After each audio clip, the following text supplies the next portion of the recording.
It was night, but it felt like time had gotten stuck in an eternal twilight, as if even the sky hesitated to fully turn dark. Andrea Silverstone held the teacup with both hands, her fingers too cold to feel its warmth.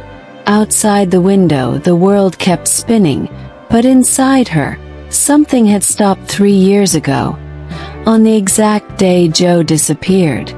There were no screams, no betrayal, no note. He simply never came back, as if the front door of the house had been a portal to nothingness. At the time, many said it was typical of him, that Joe was too intense, that there was always something dark in his gaze, like a man constantly looking over his shoulder, running from something he never explained. But Andrea knew him, or at least she thought she did. And deep down, even after everything, even after the disappearance, she still found herself peeking through the curtain, as if on one of those empty days. He might just show up again. Hands in his pockets and that crooked smile that always hid truths she wasn't sure she wanted to discover. In the beginning, the marriage was an adventure. Joe had a wild charm, like someone out of an old movie. Half hero, half villain. He worked in freight exports and traveled often, and each return felt like a cinematic reunion. But something about Joe unsettled her. Sometimes he'd wake up in the middle of the night, drenched in sweat, saying he had to go take care of some things. Other times, he'd go silent for days, staring at the wall as if trying to decode an invisible message. When Adam was born, Andrea believed everything would change, that a child would anchor such a volatile man. And for a while it truly seemed like it had. Joe was enchanted with the boy, spending hours holding him, telling stories of far-off places and promises of future journeys. But little by little, that fatherly glow was swallowed by a dense shadow. The late-night phone calls returned. So did the whispers over the phone. His temper flared. Harsh words he'd never used before came out with ease. And then one day he left and never returned. No explanation. No body. No clues. Just the echo of an absence that screamed daily in the house they once shared. The first few months after the disappearance were the hardest. Andrea lived them like someone walking through rubble. Every noise sent her running to the door. Every notification on her phone sparked a hollow hope. The police did the basics. Friends slowly vanished, as they always do when grief stops being news. All that remained were her and Adam, and even at such a young age, he seemed to feel it. He cried at night as if missing something he couldn't yet name. Then one day, Andrea decided she couldn't wait any longer. She sold the house, moved neighborhoods, changed her life. She got a steady job at a local publishing house, started writing articles about motherhood and resilience, screaming in words what she couldn't say out loud. And at one of the literary events she attended to promote her work, she met Paul Fletcher. He didn't come with promises or bursts of romance. He came with silence and kindness, with sincere questions and a gaze that listened even when she said nothing. He was a lawyer for social causes and carried on his shoulders a kind of peace Andrea had never known. Slowly, he entered her life.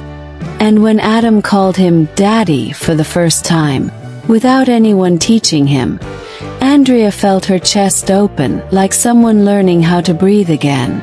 Paul wasn't Joe. And contrary to what she feared, that was a good thing. He was calm, predictable, safe. The kind of man who calls just to check if you've had lunch.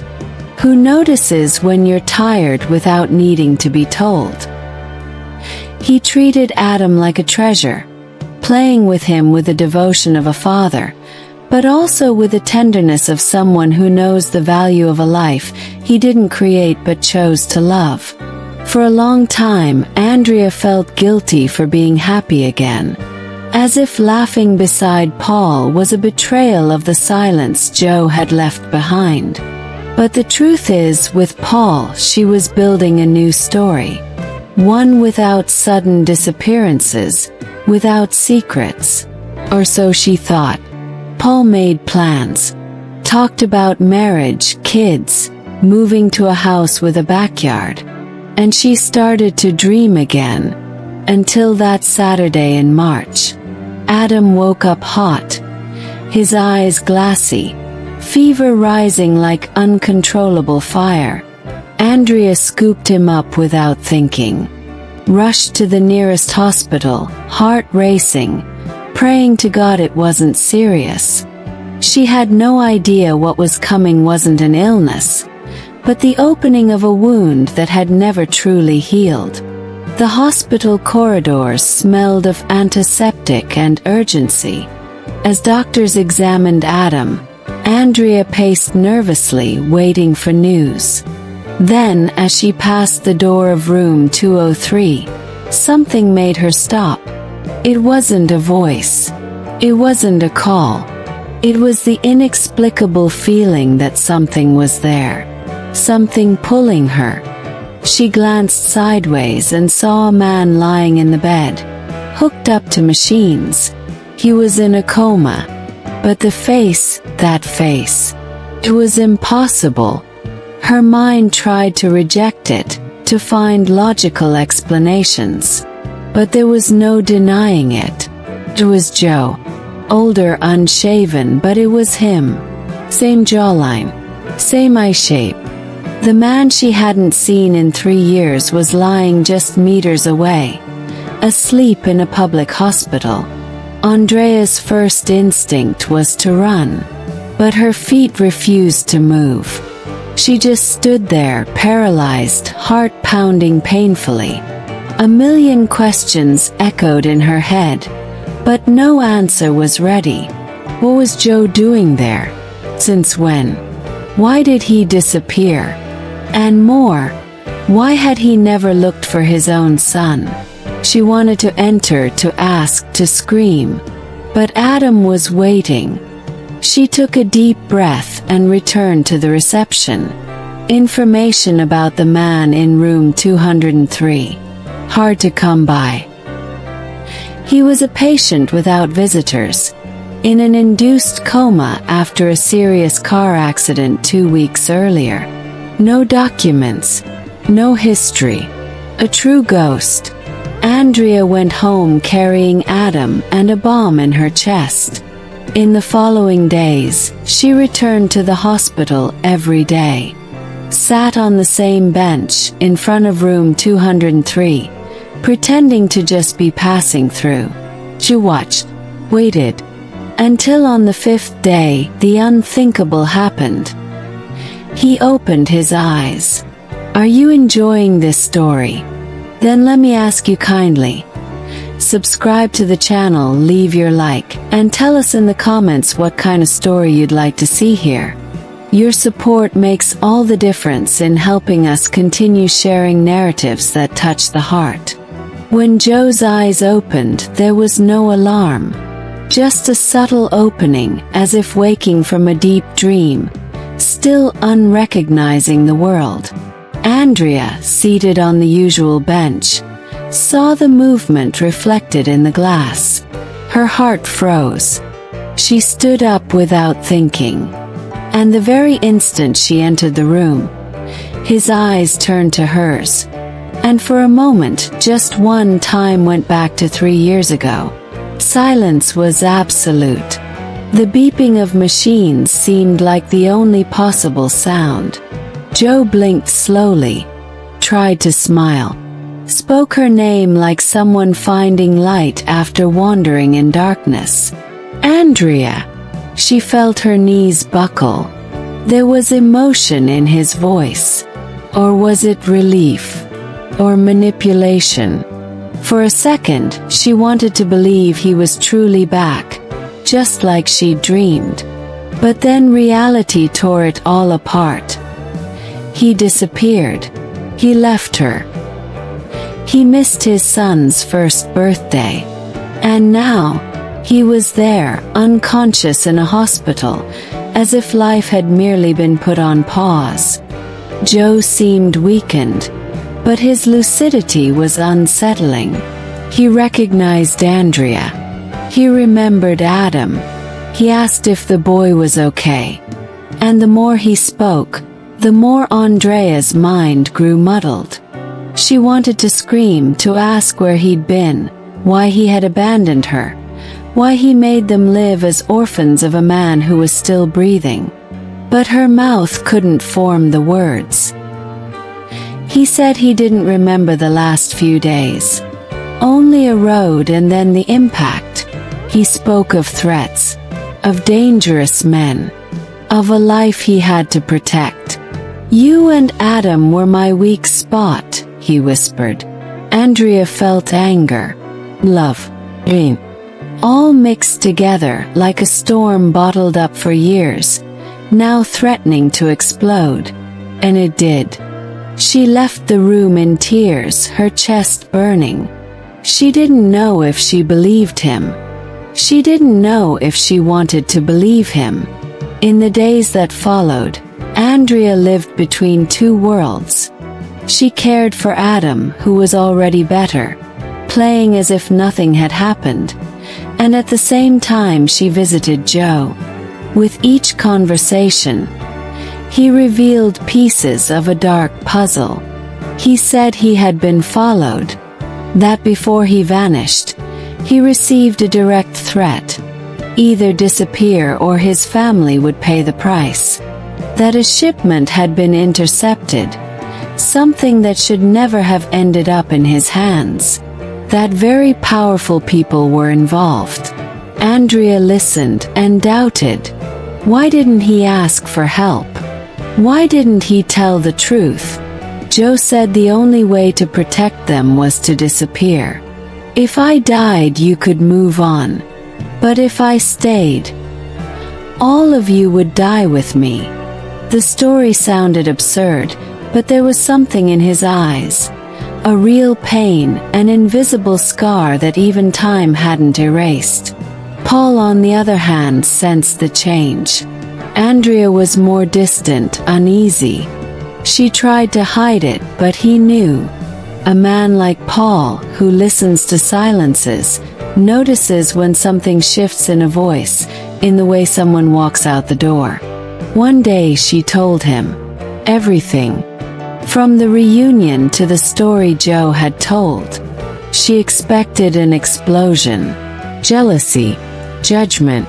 But Paul simply took a deep breath and said, "You need to know the truth, Andrea. The whole truth."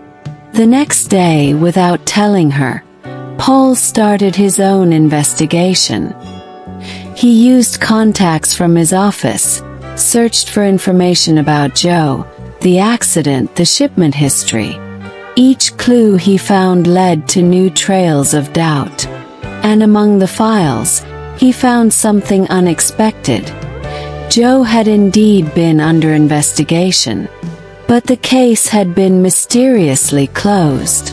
There were powerful names involved: shell companies, phantom exports, and a death that looked like it had been covered up. Andrea, torn, began living a war inside her own chest. Joe was there again, present, saying everything she had once dreamed of hearing. Paul, meanwhile, quietly stepped back, as if not wanting to interfere in a choice that maybe was never his. One night, Andrea cried herself to sleep. She dreamed of the past, of the day she gave birth. Joe holding her hand and promising he would never leave. She woke up with sunlight streaming into the room and the sound of Adam laughing in the yard with Paul. And then she understood. Paul made no promises, but he fulfilled everything. He didn't say forever, but made every day count. Joe was the love of the past. A love that had marked her, yes, but also wounded her, disappeared, left scars. And Paul was the now, the quiet present, the hand extended even when the world was falling apart. Andrea found herself between two worlds, one screaming for answers, the other whispering peace.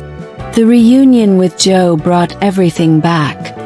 The fears, the desires, the youthful belief that love alone was enough. But now, as a woman, wounded, healed, and rebuilt, Andrea knew love wasn't just emotion. It was choice. Presence. Joe wanted to be forgiven. Paul never needed to ask. When she returned to the hospital that day, Joe was waiting with a letter. In it he told everything. Names, places, dates. He confessed the mistake of staying silent. Said he had tried to return, but was prevented. That he had never stopped loving her. Andrea read every word with a lump in her throat. She cried. He thanked him. But she didn't promise anything. She left the letter on the table, kissed his forehead, and walked away. She was no longer the same woman he had left behind. When Andrea stepped out of the hospital that day, the cold wind struck her face harder than usual. It was as if the world outside made more sense than the storm inside her. Joe had told her everything, or almost everything, and still something inside her screamed. A revolt, an anguish, a silent fury. Because even if all of it was true, even if he disappeared to protect her, there was still a child waiting for his father. A child who cried at night asking for him. And that pain would never leave. Andrea remembered when Adam began to speak. The first time he babbled, "Daddy." She was alone in the living room, eyes filled with tears and her heart hollowed by unanswered questions.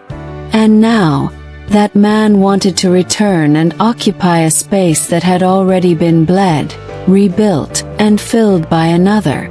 A man who never ran. Oh. His name passed through her mind like a firm whisper. But Andrea's confusion was real. Part of her still saw Joe as that man with deep, passionate eyes who danced with her in the living room on Sundays, even when everything else was falling apart. He had been her first great love. The father of her child. A man who promised her the world and shattered everything. Yes, he was also the one who shouted, who went silent for days, who tensed up on phone calls, who walked out in the middle of the night saying he needed to think. Now it all made sense. He had already been carrying ghosts. But she carried hers too. And while Joe fought against a dark world, Andrea fought against abandonment. And that silent war, that mourning of a husband still alive, led her to build a new home with trembling but steady hands. And when Paul showed up, he didn't impose. He just stayed. Like someone watering a dry plant, with patience, not expecting it to bloom quickly.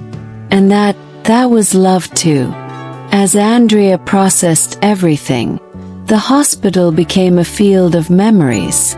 Every step down the corridor brought flashes of the past. A birth, the absence, Adam's cries. And now, Joe there awake, trying to rebuild bridges with broken wooden planks. Some nurses started to comment. The patient in 203 gets visitors every day. Must be someone special. And he was. But he was too special to be treated as if nothing had happened. Andrea started to notice something in Joe's eyes. A mix of guilt and possessiveness. He wanted his family back. But was it love? or control. There was something in his gaze Andrea hadn't seen before. A need to reclaim what he saw as his. Not a request to start over, but a claim of ownership. And that scared her. Because Paul never wanted to own anything. He just wanted to care. At home, Paul remained calm as usual. But his eyes were different. His silence was heavier than any fight. Andrea tried to act naturally, but she felt the weight of guilt. Not for still loving Joe, but for allowing him to take up so much space again. One night, Paul surprised her. "You need to talk to Adam." Andrea froze. He knows something is going on. Kids can sense it. And he was right. Adam had been asking more frequently about his father. And now it wasn't about Paul, the everyday dad. It was about the other father. The biological one. The silent one. The one who disappeared. Andrea took a deep breath. She sat down with her son in her lap and told him a story. No villains, no heroes. Just a man who got sick and disappeared for a long time, but now wanted to see him. Adam listened quietly. In the end he only said, "But Daddy is Paul, right?" And Andrea cried. She cried like someone who realizes that love is also a choice made by the one who receives it. Days later, Andrea returned to the hospital. Joe was better. He walked with help. And when he saw her, he smiled. "I'm ready to go home," he said with a confidence that made her tremble. She didn't answer. She sat down. He started making plans. Said he was thinking of moving to another city with her and Adam. That they could start over somewhere far away. As if 3 years could be erased. As if Paul didn't exist. Andrea interrupted him. Asked why he never tried to send a letter. Message. Sign. Joe looked away. It was dangerous. But she saw it. He hesitated. There was something he was still hiding. And in that instant, something inside Andrea began to crumble. It wasn't just the past returning. It was a new lie forming, however subtle. And lies, she knew, are like poison. They start small but contaminate everything. That night, Andrea didn't go straight home. She stopped the car in an open field, turned off the headlights and cried. Cried with anger, with longing, with exhaustion. She wanted to believe Joe. Wanted to believe that it was all for love. But every gesture of his now seemed to have a shadow behind it. An interest. Wait. Paul. Paul was at home, reading a story to Adam, in a soft voice, laughing at the boys' jokes, as if the world were at peace. Andrea saw this when she arrived. Stood at the door. Watched in silence. And in that moment, her heart split in two. One part wanted to run and erase the last 3 years, throw herself into Joe's arms, and believe that time could be mended. The other wanted to lie on Paul's lap and stay there, where everything was simple, safe, and serene.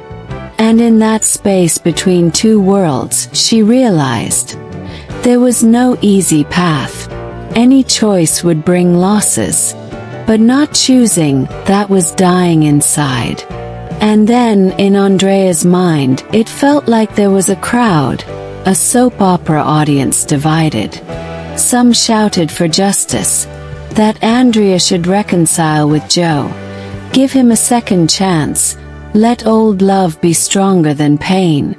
Others, with tearful eyes, rooted for Paul, the man who didn't have time to make promises, but was there in every gesture. The one who cared when no one else did. The one who taught Adam how to ride a bike. the one who stayed when chaos knocked at the door. Some would say true love survives time, but others would say true love is the one that stays when everything else is gone. Andrea lived a dilemma that touched hearts. How many times should we open the door for someone who once left it wide open in the past? How many times is forgiveness a new beginning, or just an extension of an ending that already came? The story was no longer just Andrea's. It belonged to those watching, those feeling, those who once had to choose between what once hurt and what still had a chance to bloom. The next morning, Paul watched Andrea prepare breakfast with her usual care, but her eyes were elsewhere. She poured too much milk into Adam's cup, forgot the bread in the oven, and finally sat at the table without eating a single bite. Paul noticed. He always noticed, but he said nothing. Instead, he watched silently. Every gesture, every sigh of Andrea revealed more than she was ready to share. Paul wasn't a naturally suspicious man, but he wasn't naive either. He knew that Joe somehow had re-entered their lives with the force of a storm, even if a silent one. And there was something in Andrea's eyes that left him uneasy. Not just nostalgia. It was conflict. And where there's conflict, there's an untold story. He knew that as a lawyer. Now he needed to know it as a man in love. That morning, Andrea said she needed to settle some things at the hospital. Paul only said, "Okay," but soon after grabbed his coat and left through another door. It wasn't in his nature to follow anyone, but something pushed him toward that decision.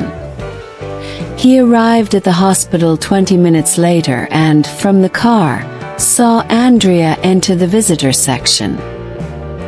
He saw her hesitate at door 203, saw Joe appear at the window and smile, and saw later when she left with swollen eyes and trembling hands. That image stayed in his mind for hours. Still, Paul didn't confront her. Instead, he called an old college friend, now a police officer. "I need information about a man. Joe Silverstone. Anything.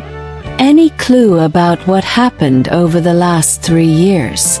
The friend replied cautiously, "This may take a while, but I'll see what I can find." Paul thanked him and hung up. He felt dirty, but he also felt that something was wrong. He needed to protect Andrea, even from herself. Meanwhile, Andrea returned home torn. Joe had started pressuring her with memories of the past. Spoke fondly of their wedding, told old jokes, recalled the first time they felt Adam kick in her belly. And even though part of her resisted, another part melted. Joe had a charming way of telling stories. He made everything sound more beautiful than it really was. As if the shouting, sleepless nights, and cold silences had never existed. And Andrea, in her emotional loneliness, began to confuse memories with longing. What hurt was thinking of Paul. How he looked at her every morning. How he held her hand when she couldn't sleep. How he protected Adam with a tenderness even Joe never had. Paul was present, steady, silently in love. And still, Andrea found herself being pulled toward a memory that no longer existed. Or maybe never existed the way she remembered. That night, Andrea had a nightmare. She dreamed Joe was back home, but something in his eyes was strange. He wandered the halls as if looking for something. He didn't speak to her, just rummaged through drawers, boxes, old folders. At one point he looked at her and said, "Where is it? I need it before they find out." Andrea woke up in a panic. Sweating, trembling, heart racing. Paul beside her woke up startled. "Are you okay?" he asked gently. She just nodded. "Wait," said it was just a meaningless dream. But deep down, she knew it wasn't just her mind. It was a sign. There was more to Joe's return. Something that wasn't just nostalgia. And it began corroding her chest like silent acid. She started wondering, what exactly was Joe looking for? Why now? Why so insistent? And why had he never, not once, mentioned Paul's name, even knowing another man was raising his son? As Andrea sank into that emotional abyss, Paul continued his quiet investigation. His police friend sent a message late in the afternoon. "Something's off, Paul. Joe used at least 3 fake identities over these years. Lived in 3 different cities, always under different names. Changed jobs multiple times. And had a recent accident that nearly cost him his life. The car showed signs of tampering." Paul went cold. He didn't tell Andrea. Not yet. But deep down he knew. Joe wasn't just a man who came back. He was a man running. Or worse, a man who thought the past had stopped chasing him. And now he might be trying to use Andrea and Adam as protection.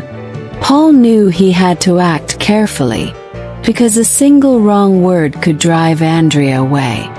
But his instincts told him their lives were hanging by a thread. And when the truth started coming out, there would be no room for romanticism. Only choices. And they would hurt. There, as night fell over that seemingly calm house, 3 hearts beat in different rhythms. One confused heart, Andrea's, torn between present love and past memory. One silent heart, Paul's, painfully investigating something that might destroy everything he built. And one dark heart, Joe's, full of secrets, now smiling at the hospital nurses like someone who knows more than he lets on. And in the middle of it all, Adam, the child who could be the link, or the bait. Because some stories don't end when someone leaves. They end when the truth finally arrives. And this family's story was about to be rewritten by pages that should never have been hidden. If this story is touching your heart, subscribe to the channel, leave a like, and tell us, what kind of love do you believe can truly stand the test of time? We want to hear from you.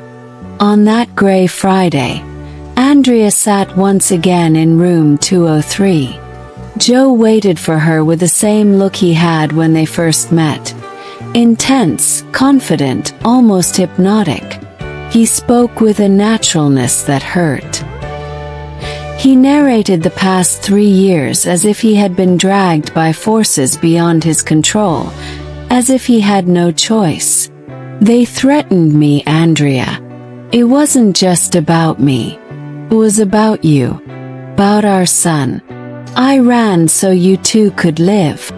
She looked at him in silence, trying to figure out whether that rehearsed, repetitive speech came from a regretful heart, or a manipulator. Joe went on, saying that the men who chased him were part of a criminal organization linked to corporate data trafficking. "I discovered too much. Powerful people were involved. They wanted to silence me." Andrea clenched her fingers in her lap. Part of her believed him. The other part screamed no. Why didn't he send a letter? Sign? A note? She said none of that. Just looked at his face, thinner now, darker, and wondered, was this the same man who once promised never to abandon her? Meanwhile, Paul parked in front of an abandoned warehouse in Southport's industrial zone. He was with Ben, his police friend. They had traced the name of one of the people involved in Joe's recent calls, and it all led to that location.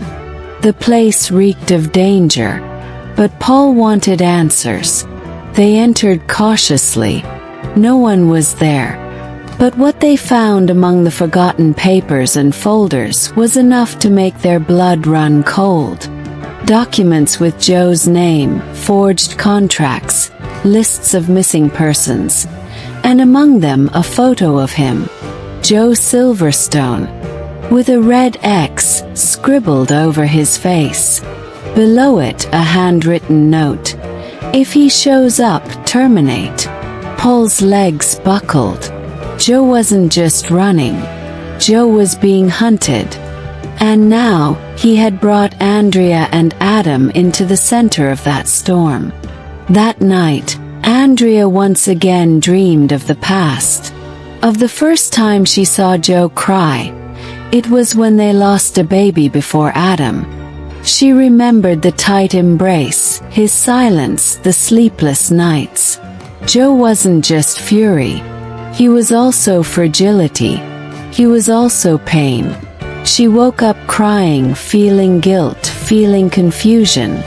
She got up and went to her son's room. Adam was sleeping peacefully, holding a toy car in his hand. In the dark, Andrea touched the boy's face and wondered, would Joe have been a good father if he had stayed?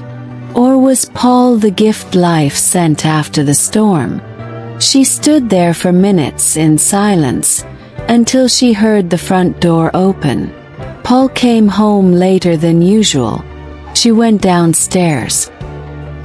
He looked at her as if he wanted to say everything but didn't know how. He only said, "We need to talk. But not now." And Andrea knew right then that something big was about to surface. 2 days later, Joe was discharged. He returned to a modest hotel in town.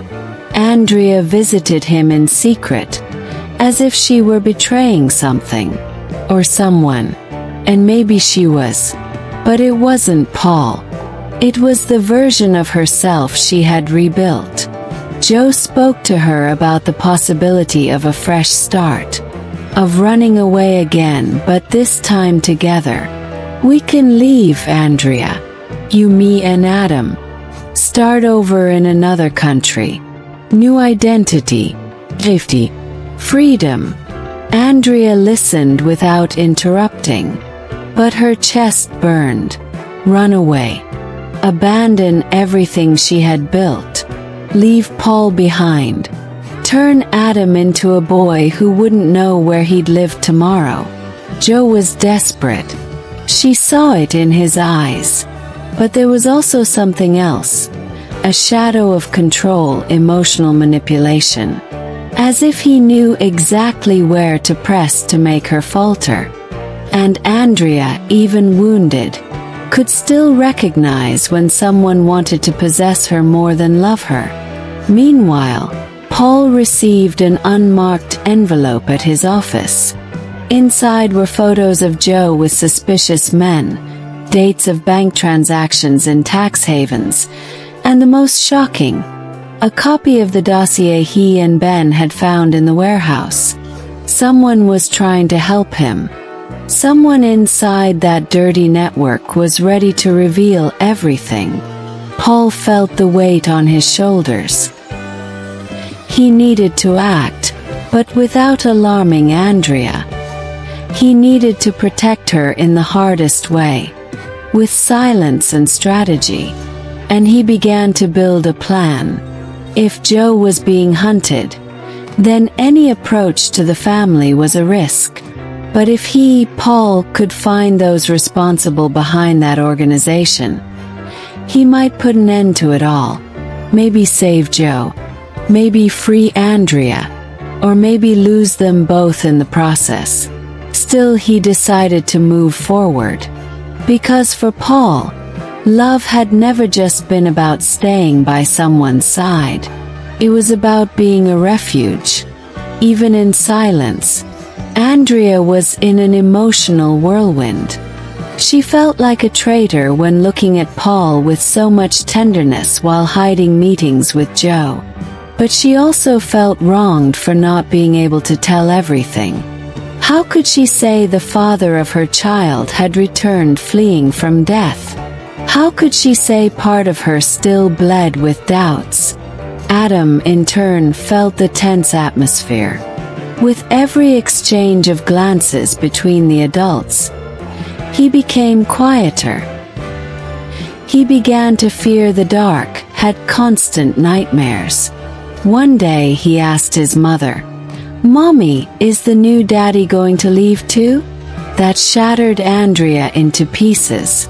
She didn't know what to say. She just hugged him tightly. In that moment, she understood that the decisions she would have to make in the coming days were not just about feelings.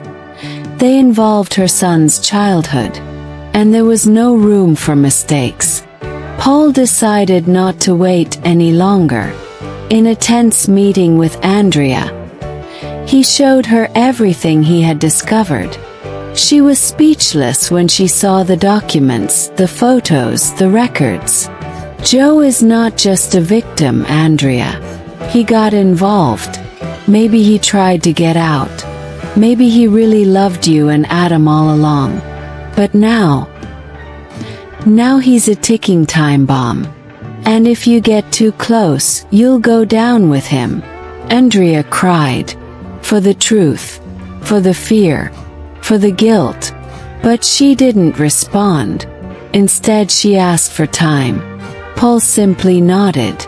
He respected her. But as he turned his back, something inside him told him that this time could mean an end. Or a beginning. And both, in different ways, hurt. That rainy morning, Andrea headed to the hotel where Joe was staying, like someone walking toward a past that kept calling.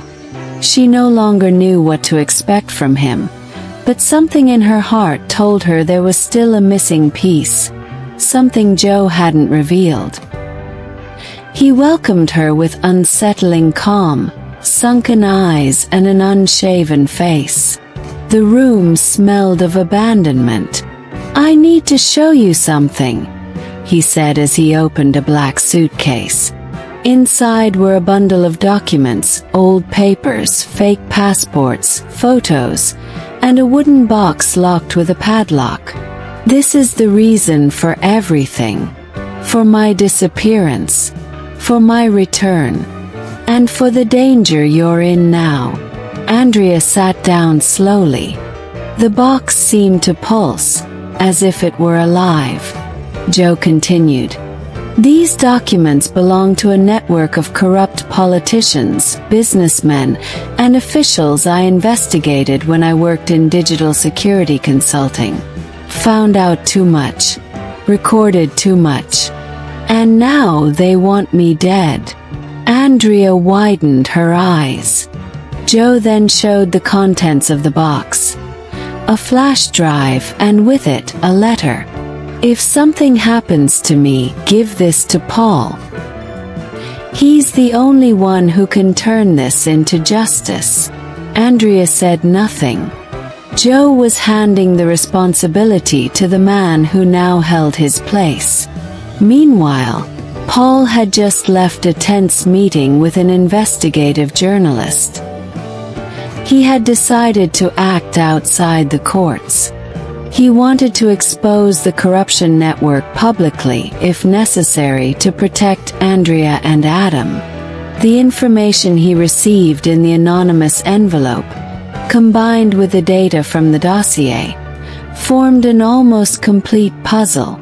Only one key piece was missing: physical proof linking Joe to the stolen files. Paul felt the pressure mounting. Every minute, he felt Andrea slipping through his fingers. Doubt gnawed at his mind. Did she still love him? Or was her heart being pulled back into a past that, though full of pain, still pulsed somewhere inside her? But even with the fear, Paul didn't back down. He loved Andrea with a mature, whole love, and knew that true love sometimes doesn't win. Sometimes love waits. Sometimes love just protects, even in silence. So he decided he would turn everything over to the prosecution the next day. If Joe was truly at risk, he had to come out of the shadows. It was time to face the ghosts head-on. In the hotel room, Joe looked at Andrea with an intensity that mixed longing and despair. "I didn't come back for you, Andrea. I came back because I couldn't run anymore. But when I saw you with Adam, when I saw how he'd grown, how much he looks like me, how he calls you mom with that smile, I wanted to stay. For a second, I believed there was still a place for me." Andrea looked away. Her heart was breaking into invisible pieces. Joe approached, touched her hand. "I know Paul is a good man. I saw how he takes care of you both. I didn't come to steal your new life. I came to give it back." Andrea cried, because something in that phrase felt true. And at the same time it was cruel. Joe wanted to save, but he also wanted redemption. And redemption doesn't always fit in the present. Sometimes it only fits in regret. So she held the flash drive tightly, read the letter in silence and said, "Tomorrow, I'll give this to Paul. But I don't know what will happen between us after that. I need to understand what I feel. I need to understand who I am now." As she drove home, Andrea felt the weight of the world on her shoulders. Adam slept in the back seat, unaware of the storm swirling around his childhood. Andrea thought about everything she had lived through with Joe. The first kisses, the promises, the fights, the day he vanished, the day she collapsed on the floor with a pain that had no name. Then she thought about Paul, the daily care, the way he looked at her as if she were made of stars, the way he played with Adam even on the most exhausting days. It was unfair. She felt torn, shattered. The past still hurt, but the present demanded maturity. And the future required a choice. When she entered the house, Paul was waiting for her in the living room. She looked at him, handed him the flash drive and simply said, "He trusts you more than anyone." Paul took the object but said nothing. He just stepped closer and hugged her. Long silent. A hug of real love. The kind that doesn't demand, doesn't invade, doesn't pressure. But that is there, whole, even when the heart is broken. That night, while Andrea was putting Adam to sleep, she heard from the door. "Mommy." She walked over. "When I grow up, can I have two dads?" Andrea smiled, her eyes full of tears. "You already do, my love. One gave you life. The other teaches you how to live it." After the boy fell asleep, she went to her room, lay in bed, but couldn't sleep. She remembered Joe's words, Paul's words, the silences that screamed louder than any speech. And she decided, the next day she would talk to both of them, clearly, definitively. It was time to write the final chapter of this story. Even if it hurt. Even if someone got hurt. Because some stories need to end so that others can finally begin. Paul spent the whole night organizing the files, sending encrypted copies to trusted contacts, preparing to face a battle that wasn't his, but now bore the name of the woman he loved. He didn't sleep, didn't eat. He just focused. And for the first time in a long while, he felt real fear. Not for himself, but for Andrea. He knew her decision wouldn't depend on the truth, but on her heart. And the heart, that blind and powerful judge, is not always fair. When the sun rose, Paul put on his best shirt, grabbed the documents and left. But first, he needed to leave his feelings on paper. He wrote a handwritten letter and left it on the table before leaving. In it, just one sentence. If you choose him, it's okay. Just don't forget that the one who taught you how to be happy again was me. Meanwhile, Joe was packing his things. He had decided to leave. He knew Andrea needed peace, and his presence was a constant reminder of pain. But before going, he also left a letter for her at the hotel reception. He wrote it with ink smudged by tears. I didn't leave out of cowardice. I left because I loved you too much to bury you with me. Now that you're alive, I want you to keep living. If it's with him, live for both of us. I'm not coming back. And with that, he disappeared for the second time. Andrea stood at the window of the small living room, the soft light of the evening casting long shadows across the worn wooden floor. Her heart was a storm, a whirlwind of memories, fears, and hopes clashing inside her chest. Joe's face haunted her thoughts. The man who disappeared into the shadows, trapped in a web of corruption and danger threatening to consume him entirely.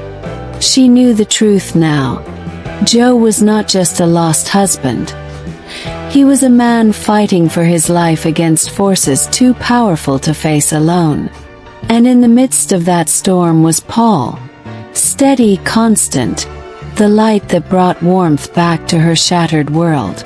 Paul had been her shelter, the man who loved Adam like his own, who taught her what it meant to feel safe again. This choice wasn't hers alone.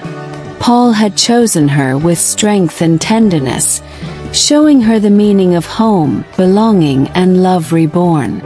The weight of Joe's secrets pressed against Andrea's soul. She remembered the hospital hallway, the sterile, cold smell, the terrifying silence of Joe's pale face when she first saw him after so many years. His eyes held a mix of fear and despair, a silent plea for trust in a world that had turned its back on him. Paul's relentless pursuit to expose corruption had brought danger into their lives, but had also uncovered the truth Joe had been hiding. In that moment, Andrea realized the man she had once loved was a prisoner of his own choices, but also a victim of a system that crushed the innocent. The anger she had nurtured toward Joe softened into a complex compassion. She saw a broken man, not just a villain. Still, Paul's solid presence reminded her that love is not just pain and forgiveness, but the ability to build a future from the wreckage of the past. Every night, Andrea felt the silent battle waging in her heart.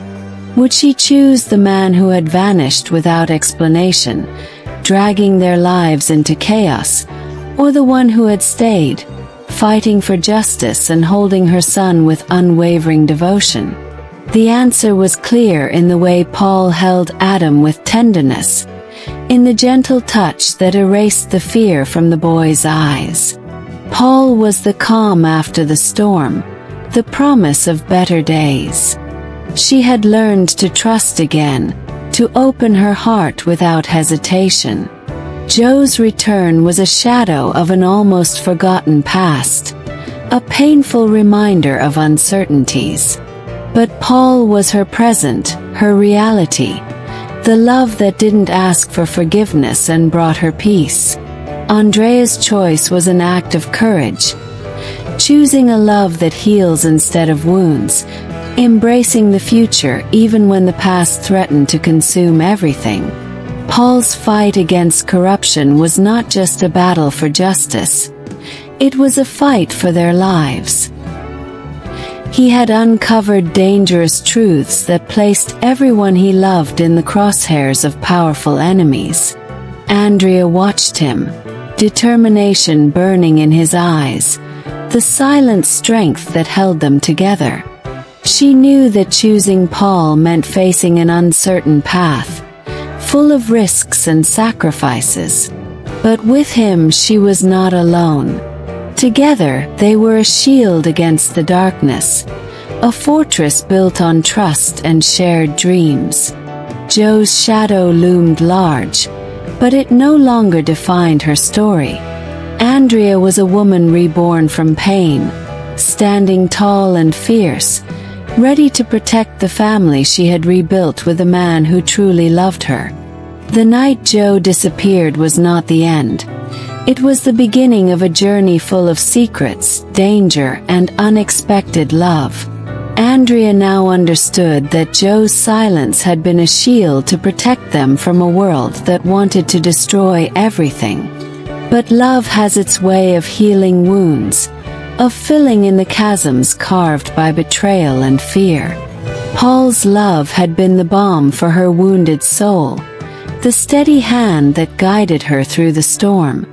By choosing Paul, Andrea wasn't forgetting Joe.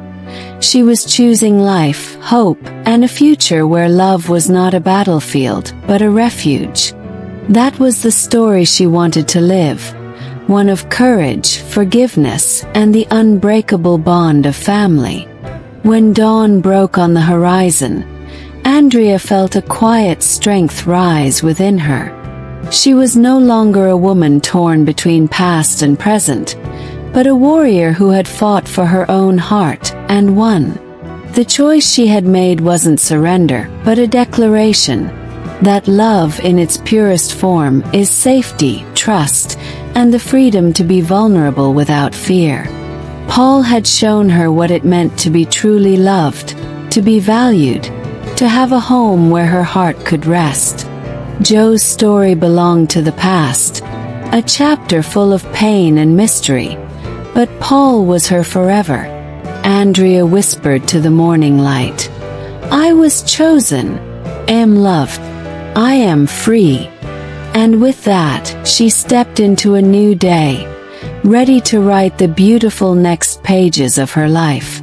If this story touched your heart, why not become part of this journey with us? Subscribe to the channel so you won't miss a single chapter of these emotions and mysteries. Leave a like to show you believe in the power of love that transforms lives. And tell us in the comments what kind of story you'd like to see here. Your presence is what gives life to this channel. Let's discover together what love still has to reveal.